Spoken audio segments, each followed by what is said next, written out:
Good afternoon, সবাইকে স্বাগত জানিয়ে আবারও একটা নতুন ভিডিও নিয়ে হাজির হয়ে গেলাম। তো এই যে দেখো, ওর পাতানো বোন আর তার হাজব্যান্ড এসেছিল, মানে গৌরবদা। তো আমরা সবাই মিলে বিকাল থেকে খুব আড্ডা দিচ্ছি। দাদা ছিল না, দাদা একটুখানি আগিয়ে এলো। তো সৌমিদির সাথে আমি আর মা অনেকক্ষণ ধরে গল্প গুজব করছি, খুব ভালো লাগছিল গল্প করতে।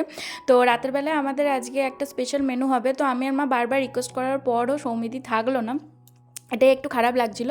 আর যেই গেল কিনা ও মানে সঙ্গে সঙ্গে চলে এসছে। আজকে কি ভাগ্যে তাড়াতাড়ি এসছে। তো আমি যদি জানতাম তো সৌমিদিকে একটুখানি বসতে বলতাম, তো সেটা আর হলো না। তো দেখো, ফেরার সময় পাপড়ি চাট এনেছিল, আর ওই সৌমিদির জন্য আর গৌরবদার জন্য পাঁপড় ভাজা হয়েছিল। তো ওই পাঁপড় ওরা একটুখানি খেলো, বেশি খেলো না, পাঁপড় ভাজা চা। তো ওই পাঁপড়ই আমরা সবাই মিলে আবার খাচ্ছিলাম। তো দেখো, মা রাতের বেলার জন্য নান বানাচ্ছে। তো সকাল থেকে আমরা প্রিপারেশন অর্ধেকটা নিয়েই রেখেছিলাম, দিদি বলে দিয়েছিল কিভাবে বানাতে হবে।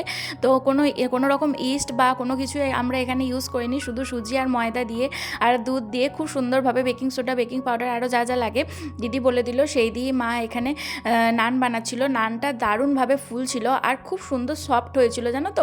ভেতরটা পুরো মনে হচ্ছিলো পাউরুটির মতো। তো আমরা রাতের বেলায়, মা তো এখানে নান বানালো, তো রাতে আমাদের কি হবে, কি বানানো হবে, তো সেটা নিয়ে আমাদের আলোচনা হচ্ছিল। তারপরেই যেহেতু ও তাড়াতাড়ি এসেছিলো, তো মা বললো একেবারে রেডিমেড চিকেন কষা কিনে নিয়ে আয়। তো চিকেন কষা না এনে চিলি চিকেন এনেছিল। আর মায়ের ও বেলাকার একটু তরকারি ছিল, তো মা সেই দিয়ে বেবি নানটাকে খেয়ে নিল। তো নানটা এত সুন্দর হয়েছিল খেতে, মানে তোমাদেরকে আমি বলে বোঝাতে পারবো না। তো পরে কোনো এক সময় না ভালো করে ডিটেলসে আমি রেসিপিটা একবার তোমাদের সাথে শেয়ার করার চেষ্টা করব। তো গরম গরম আমিও দেখো এখানে নিয়ে বসে গেছি, আর খুব সুন্দর ফুলকো ফুলকো হয়েছিল আর খুব সফট হয়েছিল। তো তোমরা কে কে এরকম নান ভালোবাসো বিয়েবাড়ির মতো, অবশ্যই কিন্তু কমেন্টে জানিও। আর সত্যি বিয়েবাড়ি পুরো ফেল হয়ে গেছিলো, এত সুন্দর মা নানটা বানিয়েছিল। তো দিদিকেও থ্যাংক ইউ আর মাকেও থ্যাংক ইউ, খুব সুন্দরভাবে দিদিও বলে দিয়েছিল আর মাও এই রেসিপিটা করেছিল। তো আমরা এখন মাম্মি আর মা মিলেই খেয়ে নিচ্ছি। তো ওর আগেই খাওয়া হয়ে গেছে, গরম গরম করার সঙ্গে সঙ্গেই দিয়ে দিয়েছিলাম। তো তারপরে আমাদের আবার গরম গরম নানটা করা হলো। পরের দিন বোটানির ম্যাডাম হঠাৎ করে বলল যে আমাদের দুর্গাপুর যেতে হবে ম্যাডামের সঙ্গে। তো আমি আর মা এদিকে দেখো তাও তড়িঘড়ি রেডি হয়ে বেরিয়ে পড়েছি। তো আগে থেকে কিছুই ঠিক ছিল না। তো 10:30 পৌনে 11টার দিকে ম্যাডাম ফোন করে জানালো যে আমাদের দুর্গাপুর যেতে হবে ম্যাডামের সাথে। তো প্রতিবারই এই ম্যাডাম জিজ্ঞাসা করে মাকে যাওয়ার জন্য, যাবেন কি না। তো মা যখন ফাঁকা থাকে তখন বলে হ্যাঁ আমি আর বৌমা যাব। তো আমাকেও যেতে বলে ম্যাডাম, তো খুব ভালোবাসে ম্যাডাম। আর ম্যাডামের বাড়িঘরটাও দেখতে আমার খুব ভালো লাগে। তো রবীন্দ্রনাথ ঠাকুরটা ইনকমপ্লিট ছিল, সেটাও আমাদের দেখা হয়ে গেল। যেদিন এসেছিলাম তখন তো মানে কাজ হচ্ছিল। তো আজকে হচ্ছে দুর্গাপুর যাচ্ছি, বাইরে থেকে দুজন স্বামীজি আসছেন, তো তাদেরই বক্তৃতা শোনার জন্য আমরা এখন যাচ্ছি ছিল। তো ম্যাডামের বাড়ির বাইরে এই যে পুনশ্চ নিচে যে হোর্ডিংটা রয়েছে, মানে খুব সুন্দর, গ্রাম ছাড়া ওই রাঙামাটির পথ, আমার মন ভুলায় রে। তো এটা দেখতে খুব ভালো লাগছিল। আর রবীন্দ্রনাথ ঠাকুরটাও সেদিন ইনকমপ্লিট ছিল, সেটাও দেখো কত সুন্দর হয়ে গেছিলো। তো সেটাই তোমাদের সাথে শেয়ার করলাম। তো তারপরে দেখো আমরা এখানে বেরিয়ে পড়েছি। তো ম্যাডাম ওখানে আমাদেরকে প্রায় ওই 10:30টার দিকে ফোন করলো, আর 12:30টার মধ্যে আমরা বেরোলাম। আর আজকেই আমার খেতে এত লেট হয়ে গেছিলো, কারণ ও টিফিনটা বললো যে 10:30টায় নিয়ে যাবে। তো 10:30টার জায়গায় সেটা ওর 12:30 হয়ে গেছিলো। তো আমি নিচে দিয়েই ওয়েট করছিলাম, তো সেই জন্য পৌনে 11টার সময় খেলাম, রুটি তরকারি খেয়েছিলাম। কিন্তু কি বলো তো, আবার আমরা এখানে যাব বলে, কারণ ফিরতে অনেকটাই আমাদের সন্ধে হবে। তো সেই জন্য মা বললো তোমাকেও ভাতই খেয়ে নিতে হবে। তো ওই রুটি খাওয়ার পর আবার আমাকে সঙ্গে সঙ্গে ভাত খেতে হয়েছিলো। তো ভাত আমি মোটামুটি ওই 2-3 গ্লাস মতো খেয়েছিলাম, বাকিটা আমাকে ফেলেই দিতে হয়েছিল। এটা আমার একটু খারাপ লাগছিলো, কারণ আমি পরিমাণ মতো নেওয়া সত্ত্বেও আমি খেতে পারিনি, কারণ তখনই খাওয়া সম্ভব হয়নি। তো তারপরে 12:30টায় আমাদের বেরোনোর কথা ছিল, ও ওদিকে 12:30টার সময়তেই টিফিন নিতে এসেছিলো। তো কি ভাগ্যে টোটোটা একটু লেট করেছিল, আমরা যে টোটোকে বলে রেখেছিলাম ম্যাডামের বাড়ি যাওয়া পর্যন্ত। তো যাই হোক, টিফিন দিয়ে তারপরে আমরা বেরিয়ে গেছি। তো এই দূর সীমানার রাস্তাগুলো দেখতে কত ভালো লাগে, তাই না।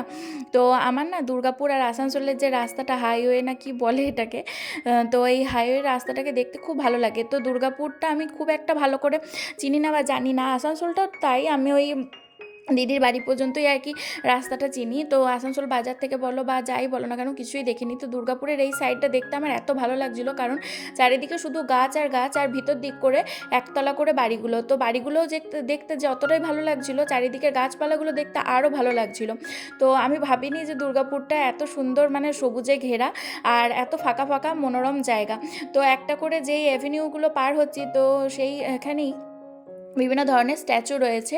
তো বেশ ভালো লাগছিল দেখতে। তো দেখো তোমরাও তো দুর্গাপুর তোমাদের কার কার ভালো লাগে অবশ্যই কিন্তু কমেন্টে জানিও। আমি এই নিয়ে ৩-৪ বার গেলাম, মানে বাসে করে ২ বার ৩ বার হয়ে গেছে আমার জার্নি করা দুর্গাপুরের ওপর দিয়ে, কিন্তু গাড়ি করে এই প্রথমবার আমি দেখছি আর খুব ভালো করে দেখতে পাচ্ছি দুর্গাপুর শহরটাকে। তো খুব ভালো লাগছিল, মানে এক কথায় বলতে পারো দুর্গাপুরের প্রেমেই আমি পড়ে গেলাম, এত ভালো লাগছিল চারপাশের ভিউটা।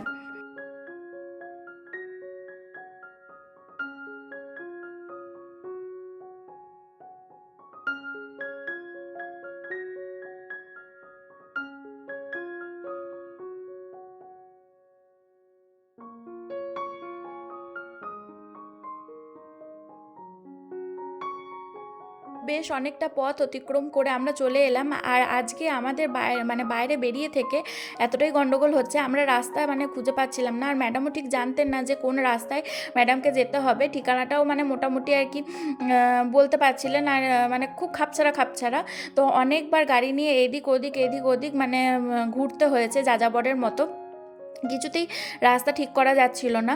তো মানে ম্যাডাম যার মারফত আর কি ইনভিটেশনটা পেয়েছিলেন, তো তিনিও এখানকার বাসিন্দা নন, তো তিনিও ঠিক করে আর কি ঠিকানাটা জানাতে পারছিলেন না, হয়তো বলেছিলেন কিন্তু আমাদের একটু বুঝতে অসুবিধা হয়েছিল। আর আমরা আজকে মোটামুটি 10 জনের ওপর মানে লোককে আমরা জিজ্ঞাসা করেছি যে এই জায়গাটা কোথায়।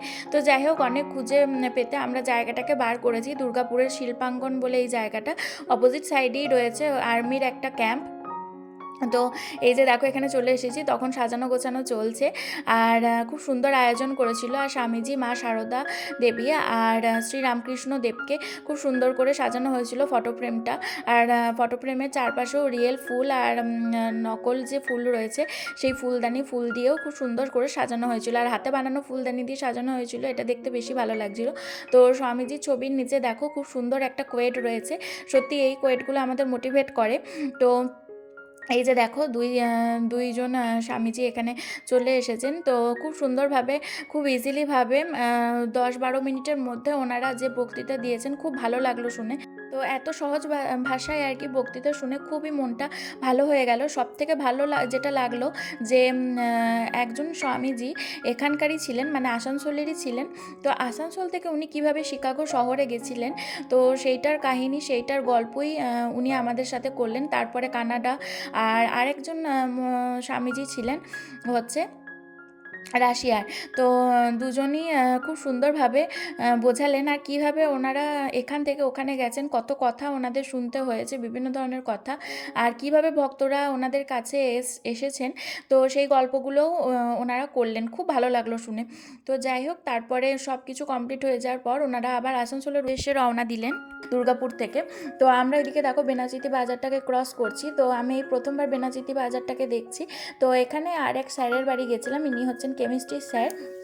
তো স্যারের বাড়ি ঢুকতেই দেখছি একটা খুব সুন্দর বড় গোলাপ গাছ রয়েছে, আর সাথে দেখছি অনেক মানে গোলাপ ফুলও ফুটে রয়েছে।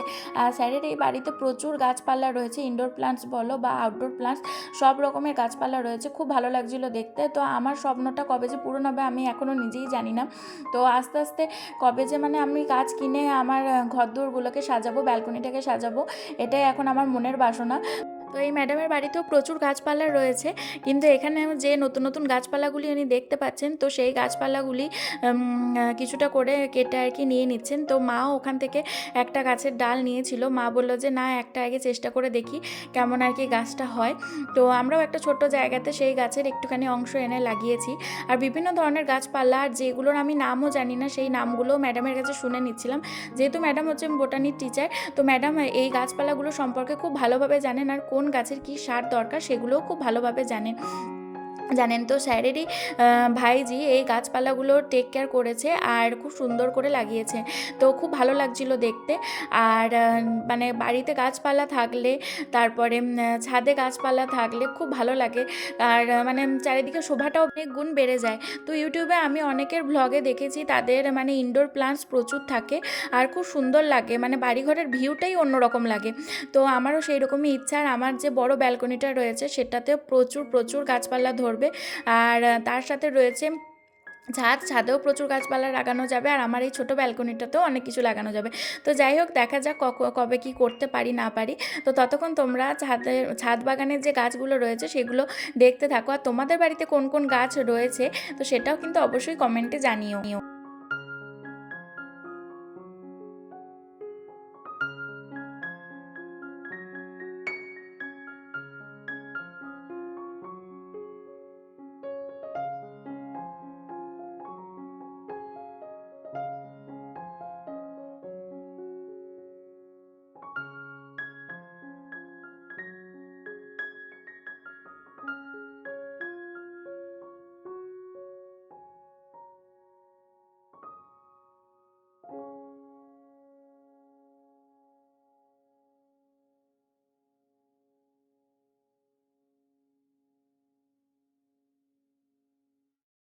তারপরে এদিকে দেখো, সন্ধেবেলায় চারিদিকের ভিউ দেখতে দেখতে আর আলোর খেলা দেখতে দেখতে বাড়ির উদ্দেশ্যে রওনা দিলাম। তো স্যারের বাড়িতেও হালকা টিফিন আর কি করা হলো, কারণ স্যার খুবই আর কি জোর করছিলেন। তো সেটার ভিডিও আমি করতে পারিনি, একটু লজ্জাও লাগছিল। আর ইনডোর প্লান্টসগুলোই তোমাদের সাথে শেয়ার করতে পারলাম, মানে অত ডিটেলসে আর কিছু শেয়ার করতে পারলাম না। তো দেখো, এখানে দুর্গাপুর থেকে রানীগঞ্জ যাওয়ার এই যে রাস্তার ধারে লাইটগুলো রয়েছে, এই যে ভিউটা, এই যে মানে দৃশ্যটা এত সুন্দর লাগছে কি বলবো। এগুলো তো আমি সচরাচর টিভিতে বা ফোনেই মানে অনেকের ভিডিওতে আমি দেখেছি বা মুভিতে দেখেছি। তো এই ভিউটা দেখতে এত সুন্দর লাগে, সত্যি খুব ভালো লাগছিল। তো আমি যেহেতু ভাত খাইনি ঠিক করে, আর টাইমটা অনেকক্ষণ হয়ে গেছিলো, তো সেই জন্য দেখো মা গরম গরম এখানে পাঁপড় ভেজেছে, আর শিখা কাকিমা এসেছিলো, তো কাকিমাকে এখানে চানাচুর দিয়ে মা মুড়ি দিল। কাকিমাও এখানে আসানসোল গেছিলো, আর আমি এখানে বরবটি আলু ভাজা ছিল ও বেলাকার, ওকে টিফিনে দেওয়া হয়েছিল, ওই দিয়ে আর মুসুরি ডালের বড়া দিয়ে আমি মুড়িটা খেয়ে নিলাম। তো দেখো, আজকে ফেরার সময় এক পেটি ডিম এনেছিল, আমি বলেছিলাম, কারণ ও রোজ যেহেতু দুটো করে ডিম খায়, তো ওই মানে ডেলিকার ডেলি সামনে দোকান থেকে গিয়ে ওই 5টা 6টা করে ডিম আনতে হয়। তো এক পেটি ডিম এখানে এনে মা দেখো এখানে ভালো করে একটা বড় কন্টেনারের মধ্যে ভরে রেখে দিচ্ছে।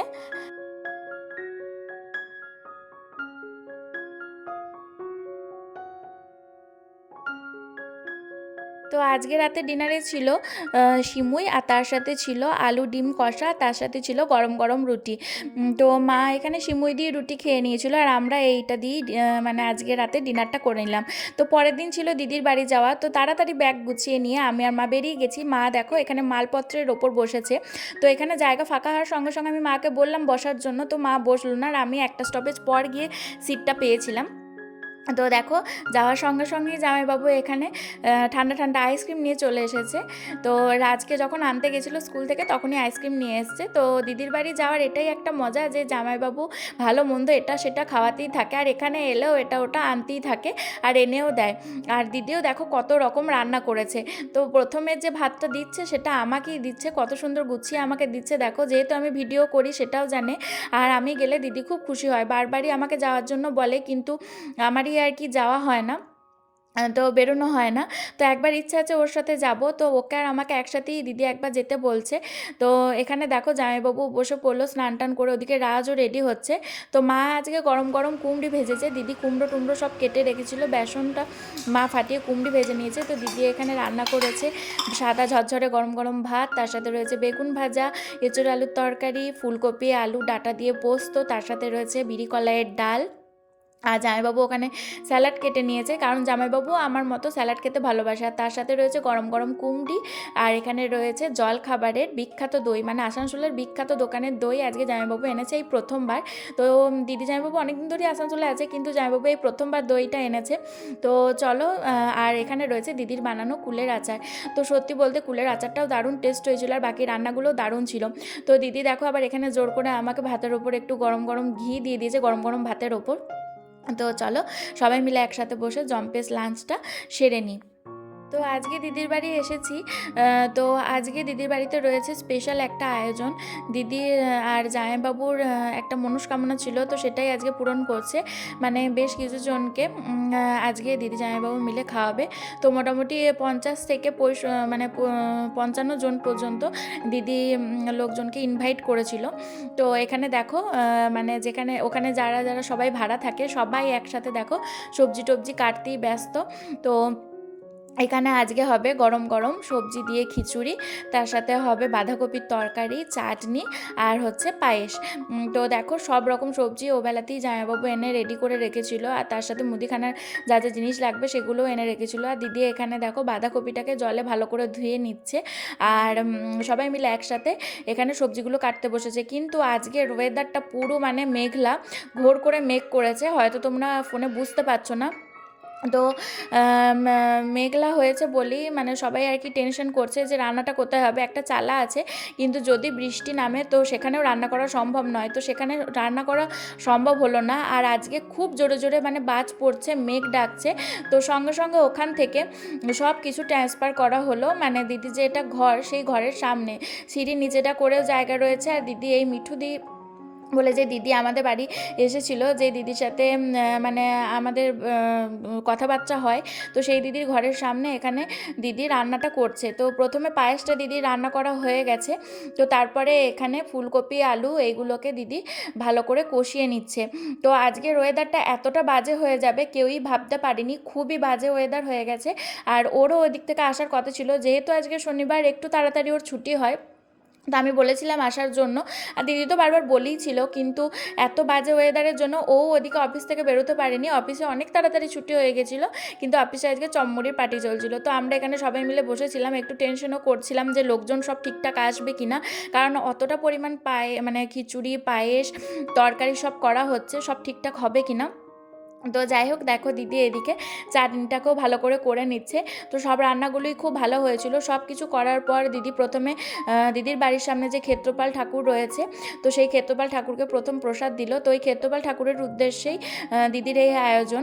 তো কতটা পরিমাণ খিচুড়ি হয়েছে তোমরা বুঝতেই পারছো। তো অনেক খিচুড়ি আর কি বেঁচে গেছিলো, তো পরের দিন মানে অনেকজনকে দেওয়া হলো, বাড়ির আশেপাশে যারা রয়েছে, মানে যারা রাতের বেলায় খেয়েছে তারাও আর কি নিয়ে গেল। তো খুব ভালো লাগলো। তো এই যে দেখো গরম গরম বাঁধাকপি আলু টমেটো এইসব দিয়ে তরকারি, তার সাথে রয়েছে চাটনি, আর এখানে রয়েছে গরম গরম পায়েস। তো পরের দিনে আরও আশেপাশের অনেকজন এসে খিচুড়ি নিয়ে গেছে। তো খিচুড়িগুলো সবাইকে আর কি দেওয়া হয়ে গেল, এইটা ভেবে আমার মনটা খুব শান্তি হচ্ছিলো, কারণ অনেকটা পরিমাণ খিচুড়ি আর কি বেঁচে ছিল। আর তাছাড়া সব জিনিসই আর কি ঠিকঠাক হয়েছিল। তো এই যে দেখো এখন প্রথম ব্যাচ আর কি খেতে বসেছে। তো প্রথম বাচ্চাবাটি আর কি খেতে বসেছে। তো মা, দিদি, জামাইবাবু আরও আশেপাশে কয়েকজন দাদা মিলে সবাই পরিবেশন করে দিল। তারপরে শেষ পাতে আমরা খেতে বসেছি। এখানে রয়েছে মানে শেষ ব্যাচে আমরা খেতে বসেছি, এখানে রয়েছে খিচুড়ি বাঁধাকপির তরকারি। এই যে দেখো সব দাদারা মিলে আর কি পরিবেশন করে দিচ্ছে। আর অনেক গল্প গুজব হচ্ছিলো, ইয়ার্কি ঠাট্টা হচ্ছিলো, খুব ভালো লাগছিলো। কিন্তু ওয়েদারটার জন্যই একটু খারাপ লাগছিলো, চট করে বাইরে বেরোনো যাচ্ছিল না। যারা আসবো না বলেছিল রাতের দিকে বৃষ্টি থামার পর, তারাও আর কি এসে খেয়ে গেল। তো এটাই আর কি সুবিধা হলো। তো যাই হোক, সব মিলিয়ে পরপর 2-3 দিনের ভিডিও তোমাদের সাথে শেয়ার করলাম। কোন ভিডিওটা তোমাদের বেশি ভালো লাগলো আর কোন পার্টটা তোমাদের বেশি ভালো লাগলো অবশ্যই কমেন্টে জানিও। দেখা হবে একটা নতুন ভিডিওতে, নতুন ব্লগে। ততক্ষণের জন্য বাই বাই।